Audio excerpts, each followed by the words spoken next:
Hello everybody. My name is Kat Bowser. I am your resident fantasy therapist and welcome to my channel.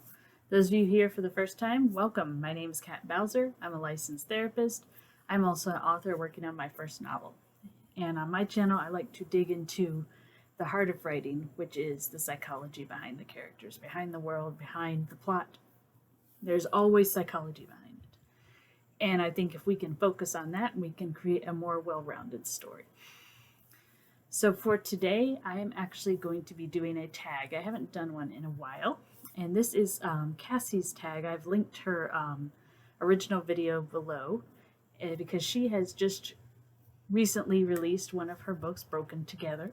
And so she opted to make a tag based on her story. So let's get into it. Let's have some fun with it. And make sure you go to her channel, give her some love, and check out her book while you're at it. Okay, so first question she asks is music vibes. What is a song that you associate with your work in progress or your published novel? This is a good question because I love music. I don't necessarily have a song playlist like some authors do for their story, but I do have songs that I associate with an overall theme of the story. So there's a few. However, for this one, I think I'm going to go with a song that I think kind of covers not just the first book in my series I'm working on, but probably the series as a whole. And that's Let It Hurt, sung by Rascal Flatts.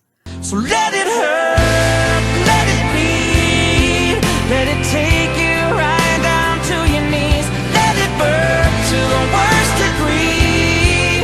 May not be what you want, but it's what you need. Sometimes the only way around it is to let love do its work and let it hurt.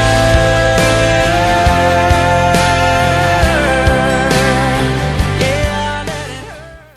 I really love this song because it really touches on the idea of when you've been through trauma, pain, suffering, anything that is not pleasant that we don't like to go through. You have to let it hurt. You have to work through the pain, essentially. It's the same kind of idea of if you get an injury, you have to let it bleed before it can heal. And that's the same kind of mood that this song kind of has, that this is the time to rely on other people, to lean on people who care about you and let it hurt. And that is a theme that runs throughout the entire series. Probably more so in like books 2 and 3, but you'll start to see it in book 1. So I'm going to go with that, Let It Hurt by Rascal Flatts. Question number 2, after her main character, Jacob, what is your favorite anti-hero or heavily flawed protagonist? This is a hard one. I think it's just because I tend to be drawn more to the goody two-shoes kind of characters. I don't know why. Nothing against anti-heroes, but I don't know. I just seem to be drawn to the more sensitive, emotionally open kind of characters. But I do have one for this one. I'm going to go to TV show for this one. So let's go back to the early 2000s. I grew up watching Reboot, a CGI cartoon. And in the 3rd season, we are introduced to Matrix, who is actually the kid character from the first 2 seasons grown up. He's got some issues. I like what they did with him, though, because we first meet him as this idealistic, optimistic, no fear kind of kid. And then he is essentially lost in the internet amid games that to them are essentially being in battles and wars. So he's essentially a character who's been thrust into a war when he's the equivalent of like 10. And when we see him for the first time in season 3, he's about 18-ish, give or take. And the years have not been good to him. He has raging PTSD. They don't call it that, but that's what he has. That's what it is. I actually think I'll probably do a character arc video on him at some point. Anyway, and so he is full of anger. He doesn't trust anybody except for he has his childhood friend slash girlfriend with him, and he trusts her, and that's about it. That's about it. Everybody else, he's very paranoid. He's very jumpy. He doesn't have a lot of mercy to him, mainly because before he was thrust into this war, he saw what mercy did, so he doesn't use it a lot. But he still has a moral code. It's a flawed moral code, but it is a moral code. There are certain things he will not do.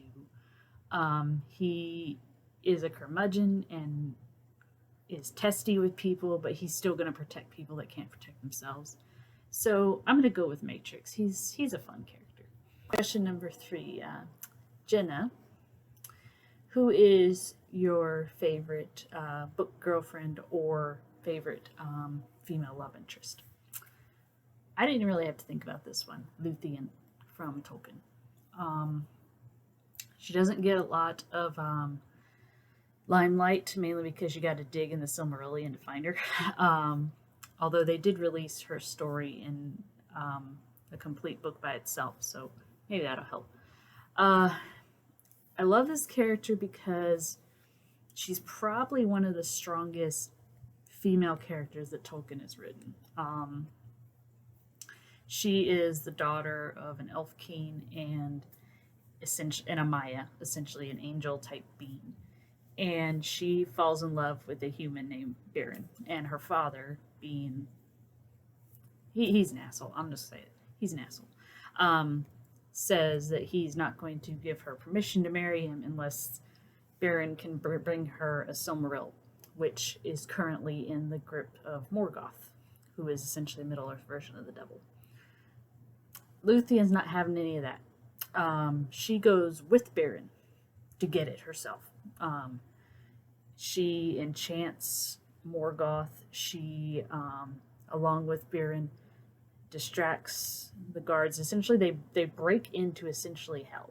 And she enchants Morgoth and all his guards so they fall asleep. Baron cuts the Silmaril from the crown and they both leave amid some attacks and everything, because it can't ever be that easy. Anyway, by the end of it all, Baron dies. Luthien lays down next to him and fades as an elf. She awakes in the halls of Mandos in the Undying Lands and requests to see Baron one last time before he moves on to where wherever men go, because Tolkien never flat out says where they go. And she's given a choice because she sits there and she essentially pleads and begs about how much she loves him. And she's given a choice. She can be reborn in the Undying Lands with her kin, or she can return to Middle-earth, a mortal woman, and die with Baron when she ages. And she chooses the latter. She chooses to be born a mortal woman and die. And I just love that she's very active in making these decisions at a time when women in Tolkien's work generally aren't very active, mainly because he mainly writes men. But Luthien's the one calling all the shots. Baron gets some credit for getting the Silmaril, but she did a lot of the work. So I like Luthien because she's active. She goes after what she wants, but she's also romantic, and she's also sensitive, and she's kind of a good mix of both sides. Instead of being like an all-out tomboy action star like we like to write a lot of women nowadays, she's a mix. She has her feminine side, but she doesn't take any crap either, and I like that. All right, next question. Mikey, who are some of your favorite side characters? I'm gonna go with an independently released book, Lord of Long Shadows. I have done a review on it. You can find it on my channel. There is a character in there named Thistle. and he is a knight who has been turned into a pig. And he is hilarious. But he's not just comic relief. I mean, he does fulfill that role because, I mean, he's a knight, an older knight for that matter, who has been regarded as a coward and has been turned into a pig. I mean, that is such a weird scenario, and I love it. But there's times where you also see that wisdom of him being this older knight, this man who has seen hell and is out to essentially atone for it, but he doesn't always do the right thing because he has his moments of cowardice. He has his moments of being selfish. And I just think he's a more well-rounded character because of that. And I just love his interactions with the main character. Main character's name is Alex. And I love how they interact because they start off very at odds because Alex calls him out on being a coward. And the author actually does something kind of neat in that he doesn't deny it. He doesn't cover it up or say, no, this is really what's going on. He admits it. He says, yeah, I'm a coward. But through the course of the story, you kind of see him shift as he interacts with Alex and all the other people that they come into contact with. So Thistle, and I know he has a real name that we find out at some point, but I got so used to calling him Thistle that I can't think of his real name. But if you guys haven't read that book, definitely check it out. I will link it in the description below for those of you who are interested, as well as link any other books I've mentioned. So definitely check it out if you haven't, because Thistle's fun. Next question, Jacob and Maggie. Tell us about a book with good family relationships. This is hard, and it didn't occur to me till I was trying to come up with an answer to this question, how freaking hard this question is, which should tell us something about our literature. I personally love good family relationships.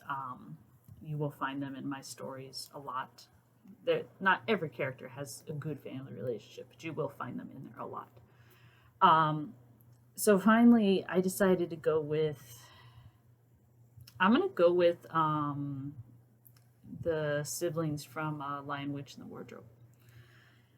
Because I think it's a fairly realistic depiction of a group of siblings, especially in the type of situation and scenario they're in.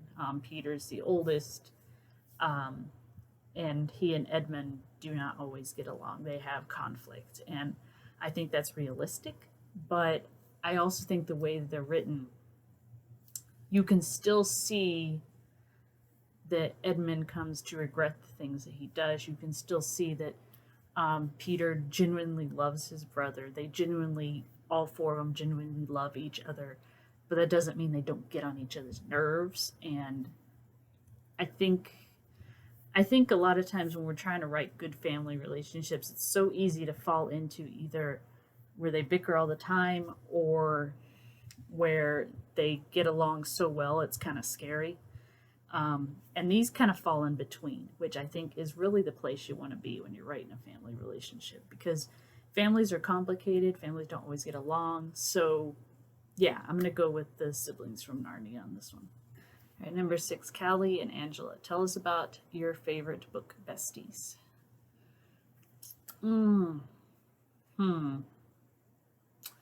These are my favorite ones to write, actually. In my work in progress right now, my favorites are definitely the main character, Annie, and his best friend, Tony. They are so fun to write. I love to show them interacting with each other because Tony has no filter. Annie is kind of anxious and isn't real sure where he stands because he comes from essentially the lowest of the low, whereas Tony is a noble. So I like to write them with these contrasting ideas and understanding of the world. It's a lot of fun. And I like to write protective characters, and Tony is very protective. And as Annie kind of gets his footing, he becomes protective as well. Those are my favorite kind to write. If I was going to pick one from a book that's already written. I'm gonna call a tie, and I'm just gonna go with any besties in Lord of the Rings. A lot of people go with Legolas and Gimli. Totally see why. Their relationship is a lot of fun because it develops and grows over the course of the book. They go from essentially hating one another's race because of prejudice and past history, and at the very end, you find out that Gimli is the only dwarf that ever gets to go to the Undying Lands because Legolas takes him with him because they become that close, and I think that's great. Merry and Pippin are also fun. I believe they're cousins, actually. I would have to look up what degree because Tolkien has a lot of cousins in his work, but I'm pretty sure they're cousins. And again, I like how they develop because Merry is the older one, slightly. And he kind of has this big brother vibe with Pippin. And as they go along, Pippin has to learn essentially how to depend on himself, but he still keeps that strong friendship with Merry, and I like that.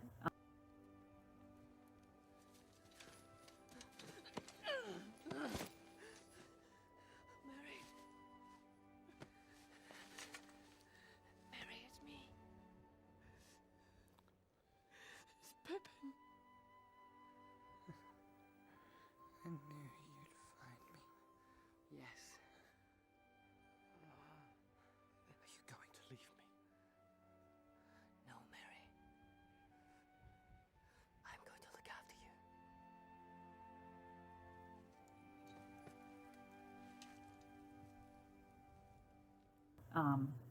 And of course, Sam and Frodo, that's kind of a given. It's been talked to death.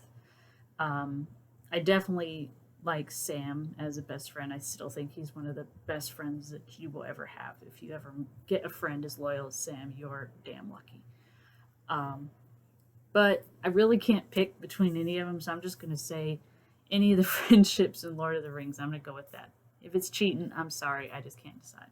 Mental illness representation. And tell us about your some recommendations for mental illness representation. I'm going to mention 2 books here. One of them I have done a review for on my channel. It's called Alone in the Light. And it is a fictionalized account, but it is based heavily on the author's own personal experience. And it is probably the most accurate depiction of PTSD I've ever seen. Because most of the time with PTSD, people don't like to talk about the nasty parts of it. The parts where people, they say things that they may not mean. They're angry, they're frustrated, they're burnt out, they're emotionally exhausted. All that is in this book. And it was so nice to see. Because I think the more honest we can be with what PTSD really is, the more we can help people that are working through it. So I heavily recommend that book. If you have not read it yet, definitely check it out. As always, I'll link it below. The other book, it's not a fictionalized account, it's nonfiction. It's called Dear Cheyenne. And I actually read it when I was in my grad school. And what it is the story of a mother who loses her 4th child to a stillbirth. She has a stillbirth.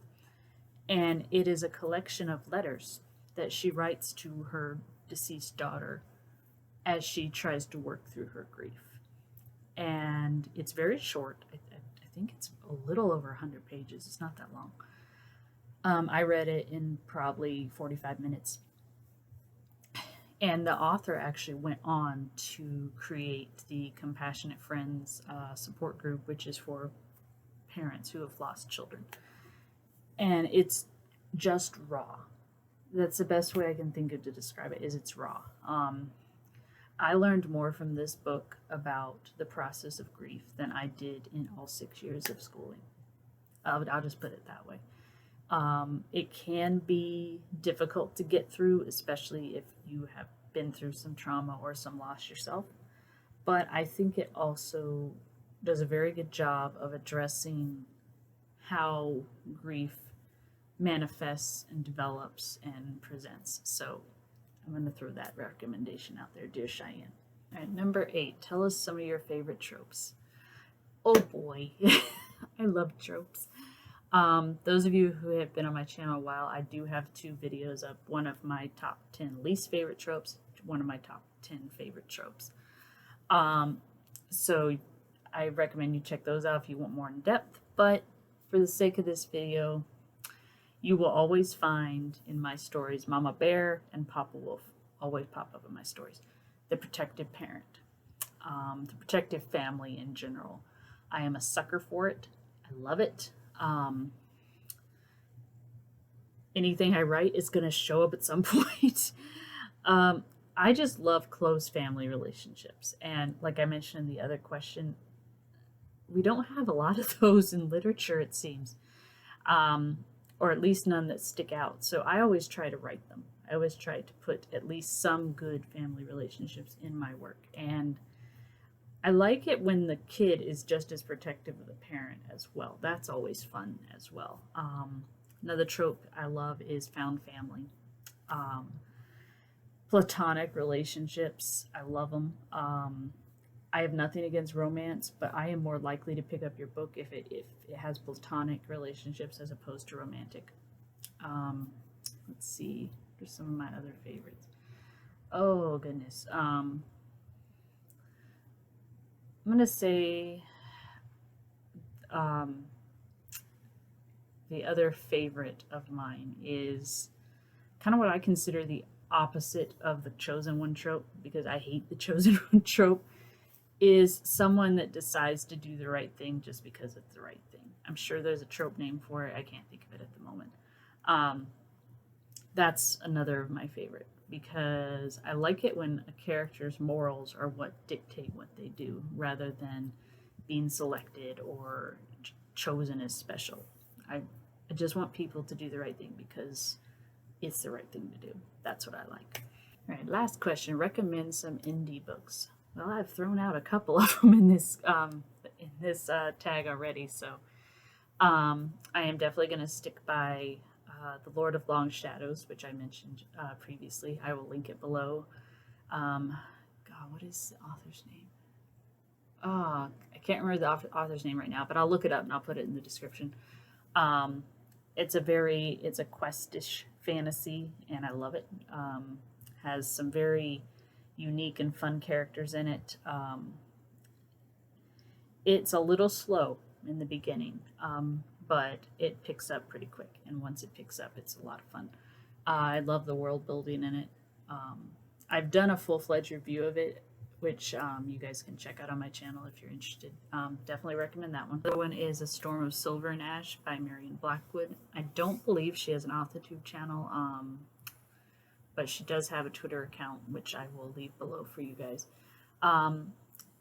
It's a YA book, and it's first person, which is weird because I'm usually not a huge fan of first person, but I loved this book.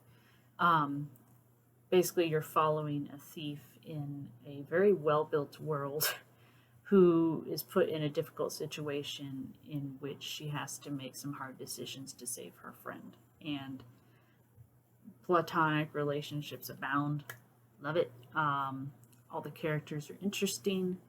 The plot is fast-paced, but I don't think it's too fast-paced. It makes sense. And I just love the characters in it.